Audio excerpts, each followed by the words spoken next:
I am T. Belfast Roudet, and welcome to the Roudet Roundtable. I just want to start off by saying I feel great tonight. I've got a lot of energy. I got plenty of sleep last night because I could not find the remote to save my life. All across the state this month, New Yorkers have been logging on to the healthcare exchange and been shocked to discover it actually is working. Meanwhile, President Obama has been out campaigning to convince Americans that he wasn't lying when he said they'd be able to keep their health care coverage if they liked it. He just did not know what he was talking about. I went out Monday to thank a veteran because Thanksgiving is coming up. I do love Thanksgiving because, after all, what's more American than gluttony and racism? I heard some good news on the radio earlier today. It seems the stamping plant is getting ready to hire a whole new class of future layoffs. And immediately afterward on the radio, I heard a great ad for a cemetery that told me how much the people there used to have fun when they were on the other side of the dirt. So my grandmother's decided to take the burial fund and throw a kegger. I went to the DMV today, or as I call it, the ultimate test of the human spirit. You're there, you're in line, everyone's upset, everyone's aggravated, everyone's angry, but everyone's polite. The man in front of me hadn't bathed. He was wearing a parka twice the size of any human being I've ever seen in my life. He had on giant snow pants and pink flip-flops. Thought to myself, this is what the American woman is looking for in a mate. Then I saw his girlfriend. She's hotter than mine. I left the DMV. I stopped out for lunch. Turns out the fast food people have finally figured out if they ask the good-looking girl if I want to try the new sandwich, I'll try the new sandwich. Crunched the numbers. It turns out for what I paid in rent before the eviction, I could be homeless in California right now instead of winter. One last thing, a quick PSA before we get the show going. Ladies, do not put your phone number up on Craigslist. I don't know if you're going to get raped, but you will get sucked into every boring conversation in the city.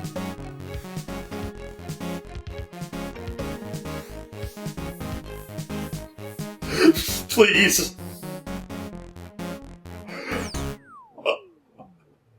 I want to live. You will obey my thoughts. You will destroy yourself, human. Give me anything. Human food. It's too late for that. Our first guest tonight is going to be the Nowak, a very funny stand-up and sketch comedian. After that, we're going to have Jimmy Pidd, host of the No Hack comedy series at the Lennox Grill. And to cap off the night, we're going to have Gary Andrew Stieglitz, very funny comedian, musician. We're very excited. The Nowak of the unnamed and unproductive sketch comedy troupe. He is also, you've spent how long in comedy, Matt? A little over a year. Little over a year, and Un is you and two other comedians, right? Me, Jason Murphy, and Braden Stewart. And you guys write and perform all of your own material? Yes. How do you find working with other comics when you write instead of just with yourself? Well, I mean, there's 3 different personalities working, and everybody's different. Like, me and Jason are kind of similar. There's minor differences. Braden's a virgin, and he's kind of chunky, so we like to make fun of that. That comes up on stage a bit? Or just while you're writing? Both. Okay. And Braden is going to kill you when he sees this. And so you guys have been performing together for how long? Not long, probably like a month. Month or so? So it's a new thing in Buffalo. And you guys have some shows coming up anywhere? At Good Bar, I believe I heard there was going to be a show coming up. Is that correct? Yeah, soon. We got shows that we're trying to schedule. They're kind of peppered everywhere. We want to branch out to Rochester eventually and even south. But right now we're just I understand. Still in Buffalo. And so you've been doing comedy for a year. Have you done, you've done a bit of traveling in comedy, or, you ever go on any road trips with guys, or? Yeah. I went to Connecticut with Tim Joyce and this guy named Tiny. Then we went to the Binghamton Comedy Festival and performed there as well. It's So how was Connecticut? We're going to have Tim on in the future, and I've heard he can be a bit of a drinker sometimes. Yeah, we all can. Yeah? We were drinking a little bit after the show, and Tiny, this guy, I'm not sure who he was, he just kind of tagged along. and Tim Joyce and me, we were all just drinking, and those two decided to get a little bit too drunk, and they were like just too drunk to drive. So I got drunk, not too drunk to drive, so I was just... So the sober drunk was behind the wheel that night? Yeah, you could call it that. All right, so... Oh, and then I decided to drive home, and we made like 2 wrong turns because nobody could give directions because they were too drunk. We eventually got home, went to bed, woke up. We went to breakfast in the morning, came out, and realized that his bumper had fallen off. You had knocked his bumper off? I didn't, the curb did. Right. The Nowak On and On comedy does not take credit for his own damage to vehicles. Thank you very much for having us on here. We look forward to seeing you again in the future. Thank you. Thanks for having me.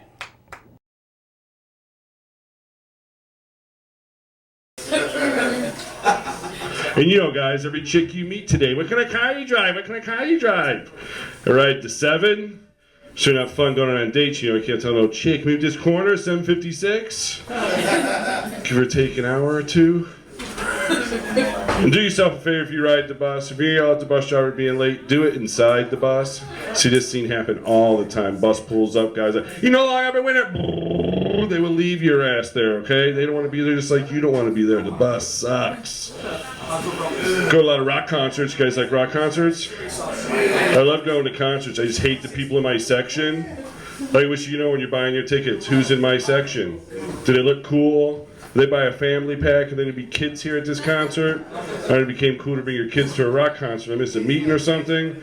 So the concert was smoking a joint. It was like, and this lady turns around in front of me and she's like, "You not do that. I got my kids here." It was like, looks like you're gonna have to move. Rock concert's not a place for your kid. Should be home doing his homework. Instead of getting his ears blown out by Motorhead.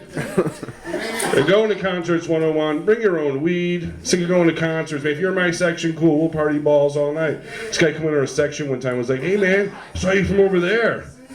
Do you have any for skin in this show?" "No, I got no weed for you." Going to concert without weed's like going to the golf course without your clubs. It's a necessity. You have no weed for the concerts, damn, and watch it on DVD. Security's always a problem now at concerts. It's always gonna be a problem with my chain, you know, my wallet, you know. And always like, "That's a weapon, you can't bring that in." Am I going to a 1950s rumble, really? You know, smoke some pot, drink some beer, enjoy some music, relax. Lately I've been going to the Philharmonic. My girlfriend works there, so we get free tickets. Like to go there and watch old people nap. And like I don't know the proper etiquette that goes on to orchestra. You know, I have questions. Like I want one of those conductor sticks.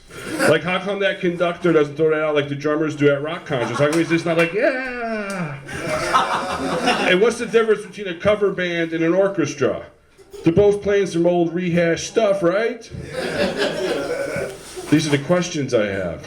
Recently I was there for a Mozart festival and they had this Asian violinist playing this violin that was made in the year 1735. That was the big hoopla that night. Oh my God, the violin was made in the year 1735. And it was all right. After the show, she sits at a table, tries to hawk her CDs to you, and I had to say something. And I was like, "Look, I don't know why you're playing an old piece of shit violin. You're totally suited for Asian porn and I would masturbate to you." Say that's the last time I was at the BPO. My girlfriend's Polish, so that pretty much makes me the brains of the relationship. Anybody that knows me knows I ain't the brains of anything. At least she's got an excuse. I'm just stupid. I met my girlfriend's from Buffalo. That's why we live here now. I've been here since 2010. I met my girlfriend. I was living out in LA. She was living out there. I was working at the Comedy Store. I was in the Sunset Strip every night and performing all over LA. And she thought I was going places. Little did she know I was going to show her places she'd seen before.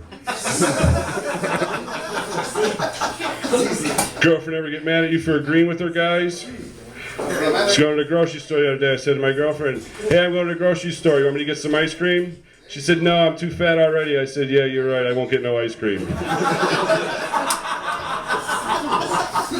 And then that's when it started.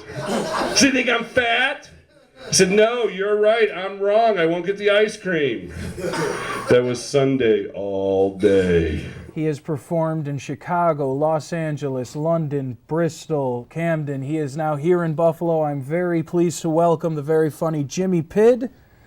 Jimmy, thank you very much for being here tonight. Thanks for having me, TB. Oh, anytime.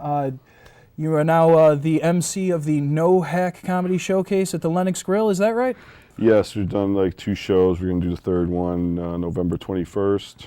This month, yes. 21st of November, and is it always the third Thursday of the month? Yeah, pretty much. If not the second, but usually the third. All right, and why did you start up a showcase here in Buffalo? Did you not like the others? I noticed you called it the No Hack.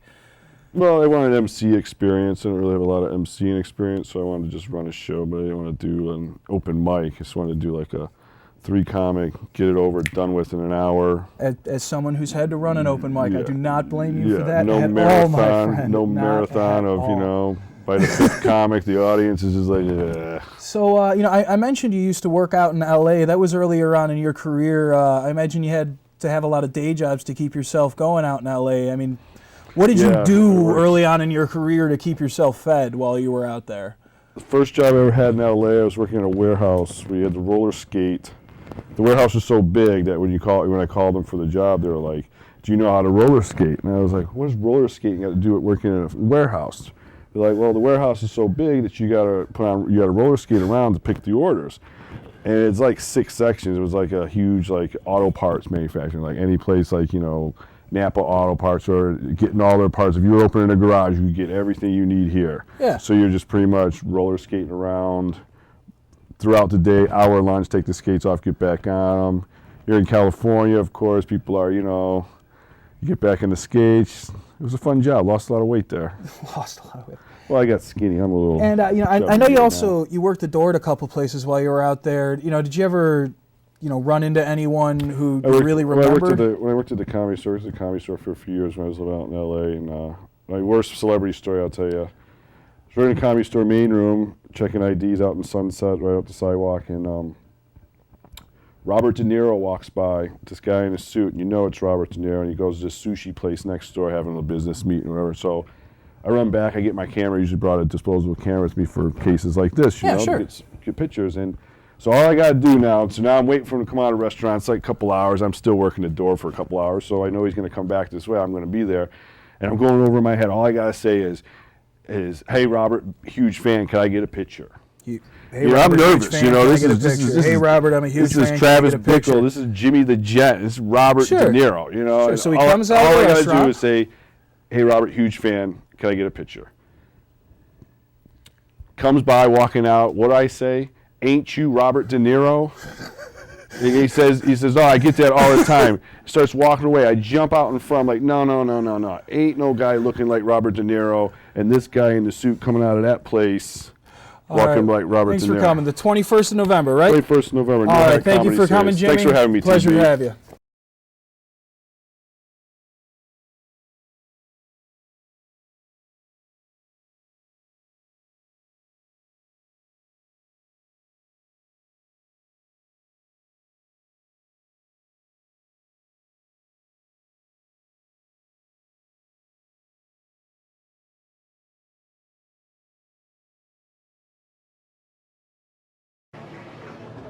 Just right over here.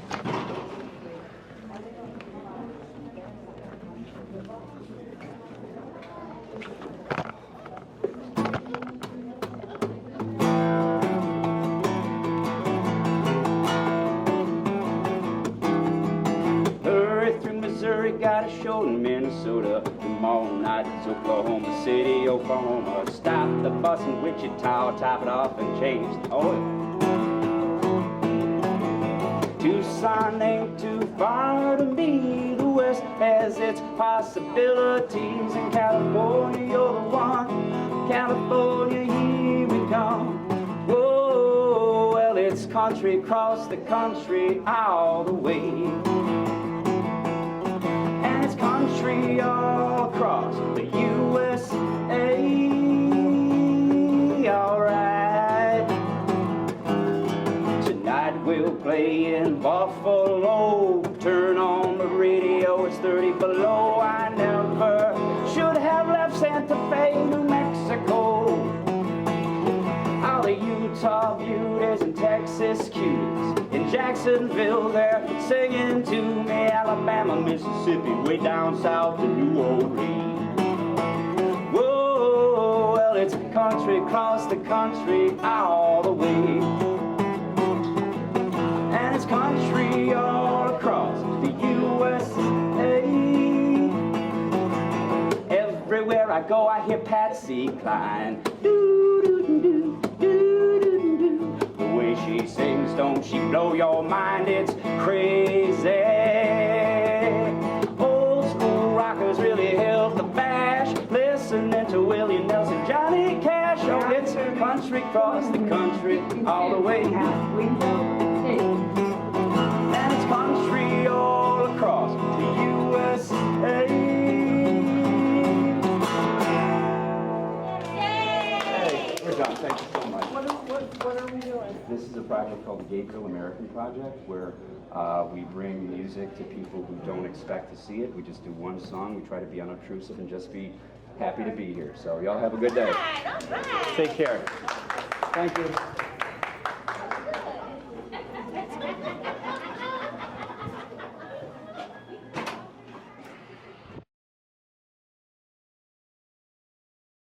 I am very excited to have him with us, Mr. Gary Andrew Stieglitz, very good friend of mine. Thank you so much for being here today, Gary. Thank you for having me. Oh, not at all. For those watching at home, Gary has been a stand-up comic for more than 2 years, and he's been a musician for more than 25, and he's here today to talk about, among other things, Kamikaze LTD, in which you are the lead singer and lyricist. Is that correct? I am. All right, and what kind of music is Kamikaze LTD? Well, I call it punk because we don't make apologies for our mistakes. All right, that sounds like a pretty fitting description then. And how long have you guys been together? We've been together for probably, I don't know, maybe 8 years or so. 8 years playing with the same guys. You pretty much know what they had for breakfast, huh? Yeah, I suppose. The band that I was with previous, though, I was with them for 12 years and we lived together, so I actually did know what they had for breakfast. Of course. Yes. And in addition to the music, which I do want to say before we get too far past it, Kamikaze LTD has a show coming up at Mr. Goodbar in Elmwood, is that correct? Yep, on November 29th, 10 p.m., and it's Black Friday, so we have a show we're playing out then, yeah. All right, Mr. Goodbar, Black Friday, 10 p.m. I cannot wait. I will be there, I know. Good. And you also are one of the hosts of a podcast, right? I believe it's called... Cocktails and Cream Puffs. Cocktails and Cream Puffs, all right, yeah. And so what is that about? What do you guys... It's an LGBT themed podcast, deals with current events, comedy, basically. This will be our 8th season. We do two seasons a year. This will be our 8th season, and every season we've been nominated for Best LGBT Podcast and also for Best General Podcast, although this year we only got nominated for LGBT Podcast, but last year we lost to ESPN for fantasy football for the You're not going to beat out fantasy football in pretty much anything these days. No. Now, in further proof that you really are the most talented person in the room right now, you're not just an actor, you're not just a songwriter and musician, or you're an actor as well, right? You were in Les Miserables this year? Yeah, I just finished doing Les Mis at the Niagara Falls Performing Arts Center. I was Javert, so... All right, and so what is that like, working in stage and having to deal with so many people on a daily basis to get the show together? What do you... Well, I was spoiled, I got to be honest. The group that we had doing this show, it was about a 60-person cast and 12 people in the orchestra. Just so name cards all the time? Or? No, well, you end up spending so much time with them that you find out names and things of that nature. But I was spoiled. Just the kids were really well behaved and whatnot. Everybody. To put on a project like that is a monster, and everybody has to do their job, and basically what you learn is do your job and trust others to do their job. Right. One last thing real quick before we run out of time. I was talking to a friend of yours, and he told me I had to ask, your car broke down on the way to the gig one time, and you called the tow truck, and what happened? Well, it was actually a van. It was a van? Yes, we were going from New York City to Buffalo on a Friday into a Saturday, and outside of New York City, the van broke down. When the tow truck came to drive us, the tow truck operator would not take all three members of the band in the front of the cab. So what we had to do was call another tow truck, and I hid in the back of the van Well, it was on the back of a tow truck from the Delaware Water Gap all the way to Binghamton, which is about a little over 2 hours. It's about halfway. Yeah, and actually they pulled over in the middle of the drive to the side of the road because the van itself was too heavy for the tow truck, and it was bouncing about, and I thought, if this is how I go, that's about as rock and roll as you get, right? The Ramones would have been proud of that ending. Sure. Thank you very much for being on, Gary. It's a pleasure to have you. Pleasure. This picture is on dating, the etiquette of dating. Let's talk first about breeding. Well, one thing you can consider is looks. They should weigh 230 pounds or more at 180 days. There's Betty. And yet, it just doesn't seem as if she'd be much fun. What about Anne? She knows how to have a good time, and how to make the fellow with her relax, have fun too. Yes, that's what a boy likes. Oh, Mom, is it all right with you if I have a date Saturday night? A date? Well, you're rather young. Do you ask for a date? Of course, women usually receive more training than men in the etiquette of dress because of its importance to their appearing always to best advantage. And what they think is in good taste may not be. What about this? Ian? Well, how about a date? Well, of all the nerve! Well, is there another way? Anne? This is Woody.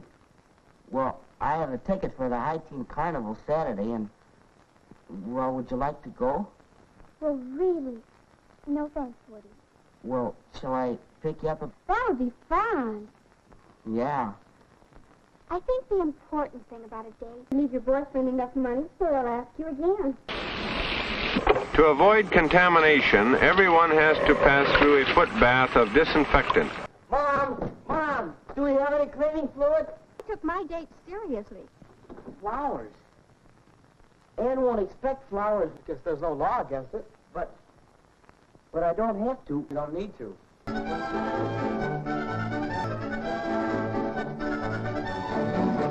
And the time to ask for a date is now. The night of the prom, Frank is glad that the dance is semi-formal and that the wearing tuxedo is optional. But even with a dark business suit, so Jerry insists, the color of the tie should be conservative, and the rules of etiquette which apply to dances are, again, customs which have grown out of one person's anticipating the wishes and feelings of others. Frank doesn't look happy, and he isn't. But how much of his fearfulness is actually a lack of confidence in his manners and what they are thinking? Meanwhile, whether he admits it to himself or not, his unsureness is painful and is already interfering with his enjoyment of the date. His wanting to blow a gentleman doesn't dash off just because he sees a friend and wants to say hello. Into the occasion. A dignified occasion requires dignified clothes. Doing unto others as you would have them do unto you. How do you say goodnight? Room temperature should be thermostatically maintained at 65 degrees. Don't, please. Or it could go this way.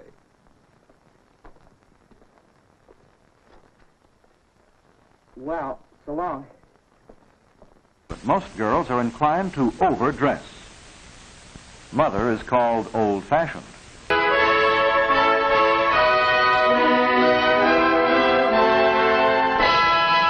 And we are back with the Roudet Roundtable to wrap up the show.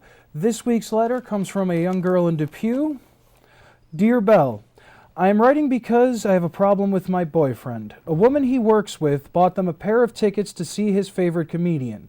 They seem to spend a lot of time together, and I think she wants to be more than just friends, but he keeps telling me they're just hanging out. What should I do? Sincerely, Not Laughing in Depew. Well, Matt, why don't you go ahead and start us off? They're going to a comedy show? Yes. For like a date? Well, he says they're just hanging out, but she thinks it's more. No. You go to a comedy show, you're both supposed to shut up. Why? There's no dialogue. Where's the connection? All right, so Matt thinks it's okay. Jimmy, what do you think?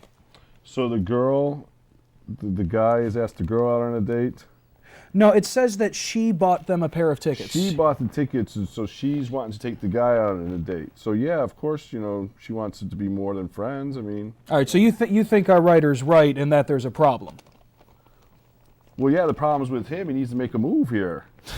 I mean, she bought the ticket. She said, hey, I want to take you out. That's why we come to the Roudet Roundtable, so that men will be advised to cheat. What do you think, Gary? Well, you didn't say he was with a girlfriend. Well, wasn't it the girlfriend wrote the letter? About a guy, right? Anyway, Gary, what do you think? Well, I think if the guy's already got a girl who's literate, he should probably be with her. You know what I mean? It's That is a good point. You don't often see literacy these days. No, I don't. Okay, I didn't know she had a girlfriend there already. Yeah, and she's literate. I thought that the girl was trying to date the guy, and the guy, you know, and he thought they were just friends. So she bought the tickets to go to the comedy show, and this is why you never invite the deaf to be guests on your talk show, right here. They should just scrap the comedy show and go have some fun in the bedroom. Oh. They got 3 people. That's 2's company, but 3's a party or something like that. I don't know. I'm not going cliches. I don't know. Again, Gary, would you like to be the voice of sanity? Well, like I said, first of all, he's got somebody who's reasonably literate. I don't know what the grammar was like there. How's the punctuation? Well, just dump the girlfriend and go with the one who bought you the tickets. Obviously, she's got some money. But this is from the girl who's got a boyfriend, and this girl is worried because there's a girl who bought her boyfriend a ticket to a comedy show. Well, you better give it to your man good, That's and show him. I think I'm just going to simplify the whole problem for everyone. Not laughing, he's sleeping with his coworker. Feel free to just come have a drink with us. Does she wear Wranglers? And on that note, that is the end of the Roudet Roundtable. I'd like to thank everyone for tuning in. I'd like to thank the cast and crew here at the Apollo Theater. And once again, I'd like to thank the Nowak, Jimmy Pidd, and Gary Andrew Stieglitz for coming down.